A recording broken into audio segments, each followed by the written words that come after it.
When it comes to the subject of the mark of the beast, many modern scholars have questioned whether or not a modern civilized world would ever implement uncivilized means of population control in the 21st century. And certainly we would never segregate or mark men and women and boys and girls with some type of visible mark on their head. Surely that's all forgotten in dark history. But I wanted to just for a moment, because we live in a day and an age in which our young people are being raised in schools where history books have been erased, replaced, rewritten, to give you just a brief history lesson on marking human flesh. Many in the 21st century have forgotten our long, brutal history of marking and branding human flesh for political and religious and ideological purposes. When the mark of the beast, by the way, soon arrives, it will not be the first time that a wicked group of political despots have segregated people and marked them for inhumane treatment, unspeakable, barbaric tortures that cannot be uttered in the presence of children, and even marked them for death. Brands and marks have been used throughout human history. These brands were usually applied in a very visible part of the body so that all could see. Oftentimes in history it was on the face, even on the forehead. And most commonly it was branded upon human flesh with the primitive use of a hot branding iron. The purpose of branding and marking throughout history was twofold. Number one, it was to combine this incredible punishment upon people, but not only punishment, but public humiliation, to bring terror and submissive fear, upon all of the public that witnessed it. The intense pain of sensitive nerve endings being seared, and the sound and the smell of burning flesh would reduce even the most rugged of men to piercing screams and sometimes emotional breakdown. The ancient Romans branded the Colosseum gladiators, used for grotesque sport, on their foreheads as they entered with grotesque and visible identification. In the Acts of Sharble, which I don't expect most to understand that, but it's a text from the 5th century where we read of the various tortures that were inflicted upon Christians and the followers of Christ. Countless numbers of Christians were publicly branded between the eyes and on their cheeks for refusing to offer sacrifices to the Roman emperor. In the 16th century, the German Anabaptists were branded with a cross on their foreheads for refusing to recant their faith and join and pledge their allegiance to the Roman Catholic Church. In the North American colonial settlements of the 17th and early 18th centuries, branding was a common punishment, even in our own country, for people that were found guilty of various crimes. The type of branding varied depending upon the crime.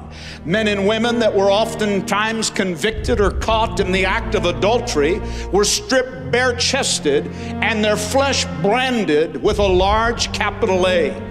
D for drunkenness, B for blasphemy or burglary, T on the hands of a thief, SL on the cheek for those that had been convicted of seditious libel, R on the shoulder for rogues or vagabonds, and F on the cheek for those who were convicted of forgery.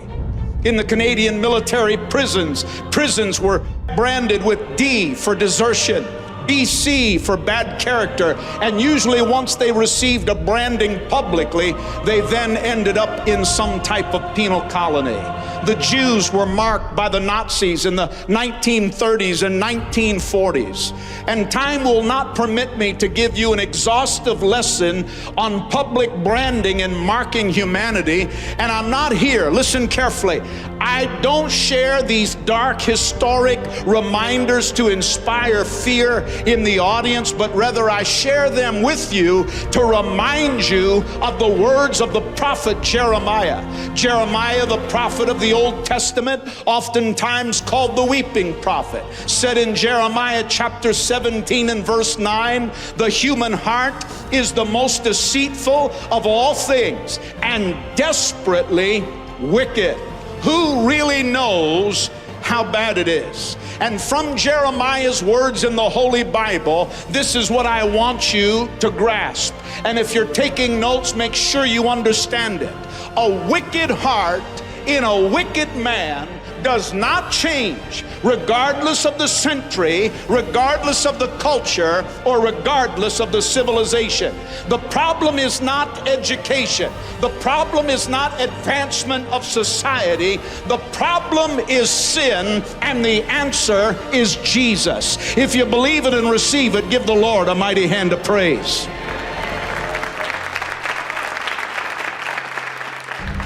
So for those of you who perhaps would like to believe in our civilized 21st century that in our country or other places of the world that people in power will not resort to such barbaric things, you, my friend, need to take another history class.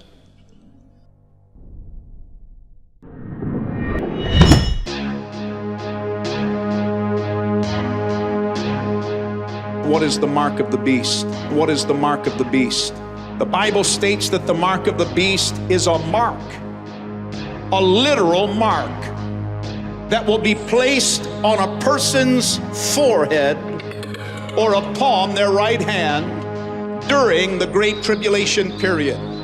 We find that in Revelation chapter 13 and verse 16, where the Bible, referring to the Antichrist or the beast, it said he required everyone, small and great, rich and poor, free and slave, to be given a mark on the right hand or on the forehead. And in the original Greek, that means on the right hand or on the forehead. There is no getting around this. There is no other explanation for this. There is no trying to soften this. The Antichrist in that final political reign of evil before the second coming of Jesus Christ, which will take place at the end of the Great Tribulation, it is going to be a literal mark. The purpose of the mark is twofold. First, it is a mandated, cashless economic system that will be brutally and severely enforced. Secondly, it is a permanent and visible sign that you have pledged your total allegiance to global control of this man called the Antichrist and have willingly, I emphasize willingly, have received his mark of ownership and control. The Greek New Testament uses the word for mark or sign 8 times, and Revelation contains 8 times, also refer to the mark of the beast. The word mark in Greek means a mark or stamp engraved, etched, branded, cut, or imprinted. And I've read multiple scholars on this subject throughout the years, and it seems that the weight of scholarship rests upon something literal and something visible. The one thing that I want you to be sure that you understand, it is a literal, visible mark of identification. It is a literal, visible mark